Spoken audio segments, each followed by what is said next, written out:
Tanguay Électronique, en première ligne.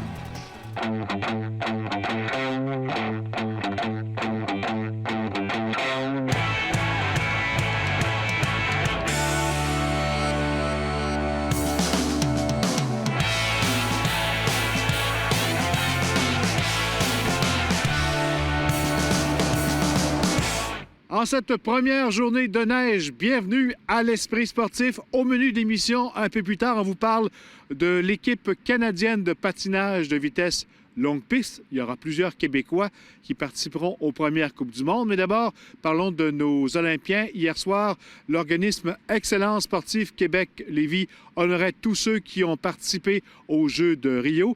On en a parlé avec son dirigeant, Côme Desrochers, et on en a profité pour rencontrer également Charles Philibert Thibouteau.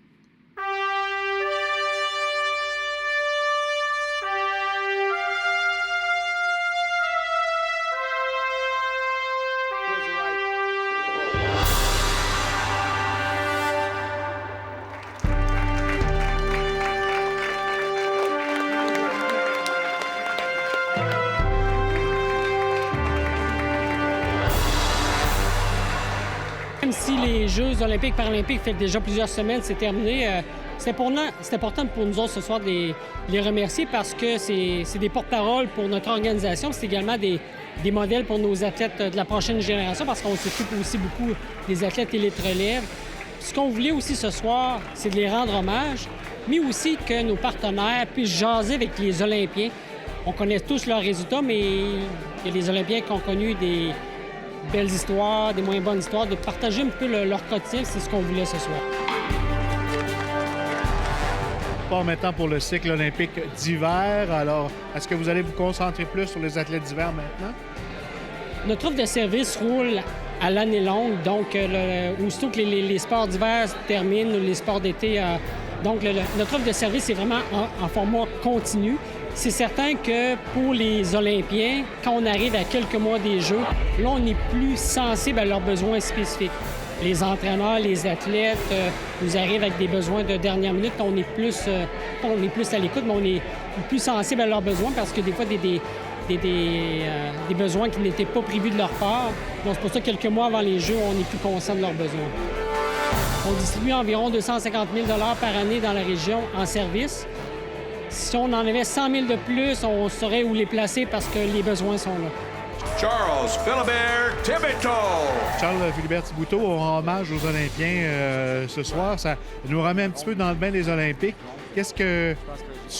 Comment tu analyses ta participation aux Olympiques quelques mois plus tard? Je vois ça comme c'était un très bel événement.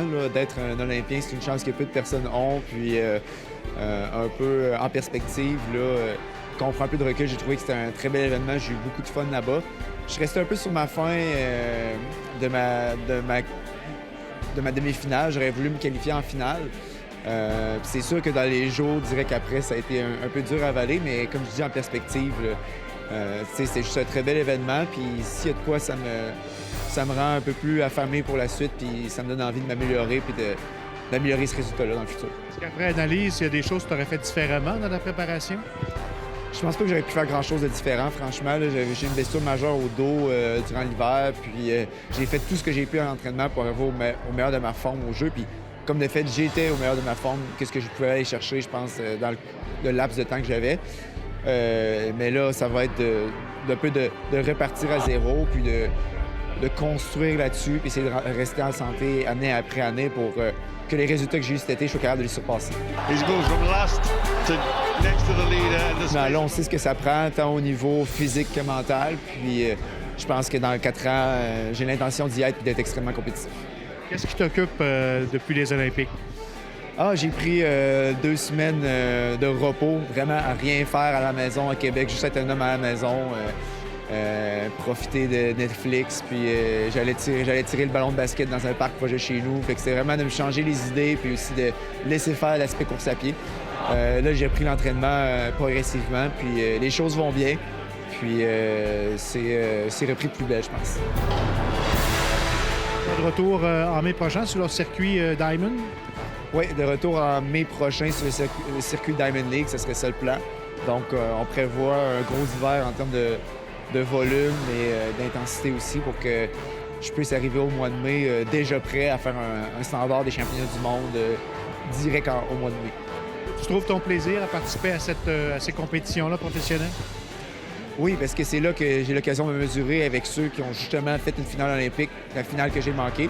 À mon avis, c'est l'occasion en or pour moi de me mesurer avec ces gars-là. Puis plus je cours contre eux, plus je vais être capable de m'améliorer, puis plus je vais être capable de les battre aux championnats du monde et aux Olympiques.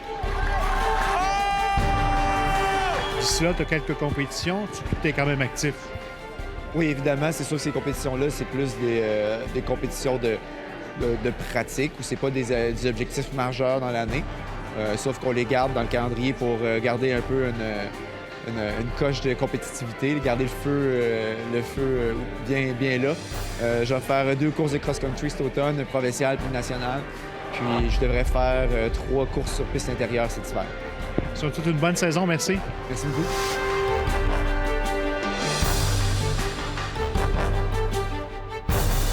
Après la pause, nos athlètes québécois en patinage de vitesse longue piste.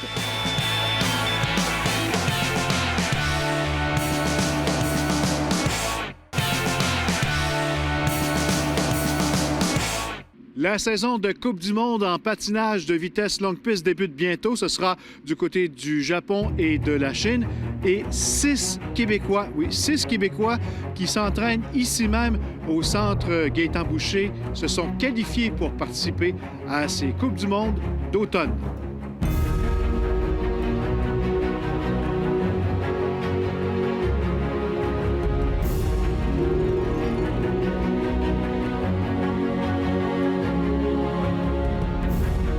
Est-ce que le coach est surpris de voir autant d'athlètes du centre d'entraînement Gaétan-Boucher, 6, de commencer la saison de la Coupe du monde? Surpris, oui et non. Oui, parce qu'on s'attend toujours à des belles performances, là, mais c'est sûr que Béatrice Lamarche, c'est quand même une surprise. Là. Par contre, pour Noémie, j'étais convaincu qu'elle était capable de se classer cette année, vu les performances qu'elle avait faites au cours de la saison passée. Et puis, Christopher Fiola, je m'attendais à une très belle performance de lui au mass start, mais je ne m'attendais pas qu'au 500 mètres, il soit si bon que ça. Ça fait peut-être une dizaine d'années qu'on n'a pas eu autant de patineurs là, aux Coupe du monde. Puis, je suis spécialement content pour les filles. Ça faisait un bon bout de temps qu'on n'avait pas de filles sur les Coupes du monde. Et puis là, en avoir 2... je trouve que ça démontre qu'on a du talent ici à Québec et puis ça va encourager les jeunes filles aussi à s'entraîner puis à voir que c'est possible. Ça s'est bien déroulé à Calgary. Tu t'es surprise toi-même? En fait, j'ai réussi à exécuter ça. C'est quelque chose sur lequel j'ai travaillé. Pas être trop nerveuse. Je savais que j'étais capable avec comment j'ai patiné en entraînement. Il fallait juste que j'exécute bien ma course puis je savais que je pouvais le faire. Obtenir justement cette qualification-là, c'est une preuve que tu progresses bien. Oui, vraiment. Puis d'avoir ces temps-là aussi en début de saison, ça me donne espoir d'avoir vraiment des bonnes courses aussi à l'hiver puis pour le reste de la saison. Vous serez 6 ici du centre d'entraînement à partir pour la Chine. Ça, c'est une fierté pour tout le monde de partir en gang comme ça. Oui, bien, je pense que c'est super cool. Puis aussi, pour nous, c'est le fun, mais pour toute la communauté de patins aussi, j'imagine que c'est le fun de voir que ben, les Québécois en longue piste aussi sont bons parce qu'on sait qu'en courte piste, ils sont bons, mais en longue piste, comme là, on est capable de prouver que nous aussi, on a notre place, puis on s'en vient meilleur en meilleur. Là. C'est vraiment un honneur, en fait. Je ne croyais pas me qualifier vraiment cette année en Coupe du monde, puis là, c'est juste comme une surprise qui est venue juste de bon entraînement cet été et toute la préparation qu'on a eue avant les essais. C'est vraiment pas fréquent que les gens qui vont senior après leur année junior ils se qualifient. Le dernier, au 500 mètres, ça avait été Laurent Dubreuil. Là, c'est moi qui prends la relève. Pour Alexandre et puis Laurent, c'est une autre grosse saison. Ils ont démontré lors des essais qu'ils étaient prêts. Ils ont eu des très, très bons temps, plus vite par rapport à l'année passée à la même date. Alors oui, moi, je m'attends à des belles performances au niveau des Coupes du monde dès le début de l'année. Tu seras là avec Laurent et toute l'équipe. Comment tu t'entrevois la prochaine saison? Mon objectif, c'est de participer aux 4 premières Coupes du Monde d'automne, excuse-moi. Puis d'essayer de me classer dans les 2 premiers Canadiens overall des 2 premières Coupes du Monde afin d'être en bonne posture pour faire le championnat du monde qui va avoir lieu au mois de février cette année. Comment tu entrevois la saison de toute l'équipe? Je pense qu'il y a beaucoup de nouveaux jeunes patineurs qui sont qualifiés, donc c'est une très bonne chose. Christopher Fiola, Noémie Fizet, Béatrice Lamarche ont les 3 fait d'excellentes sélections. Puis j'ai hâte de voir leur performance. Puis je pense qu'il y en a dans ce groupe-là qui pourraient surprendre. Laurent Dubreuil, sûrement très fier de voir que 6 membres ici du centre d'entraînement Gaétan-Boucher débutent la saison sur la Coupe du Monde. C'est incroyable, c'est exceptionnel, c'est vraiment spectaculaire. Puis je pense que ce n'est que le début. Quand on va avoir des installations, ça va passer à au-dessus de 10, d'après moi, membres du centre national en Coupe du Monde. De ton côté, ça a bien débuté. Tu seras là pour le 500 mètres. Et pour le 1000 mètres, je pense que ça fait quelques années que tu n'es pas qualifié au 1000 mètres. Oui, je m'étais classé il y a 1 an et demi, en 2014-2015, à l'hiver, mais à l'automne, ça faisait depuis 2012. 2012-2013, ça fait 4 ans complètes que je ne m'étais pas classé à l'automne pour commencer une saison. Puis pour le 500 mètres, de faire le temps que j'ai fait, c'est vraiment bon aussi, 34-58. Ça a été un petit éclipsé de peu par Alex Boisvert, 34-50, Gilmore Jr., 34-51. Mais 58, pour moi, personnellement, c'est pas un temps que j'avais jamais fait ce temps-là à ce temps-ci de l'année.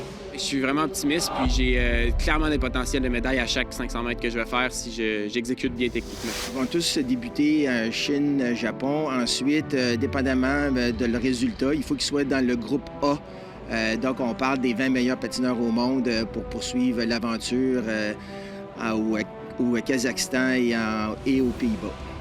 C'est une bonne saison. Je vous remercie.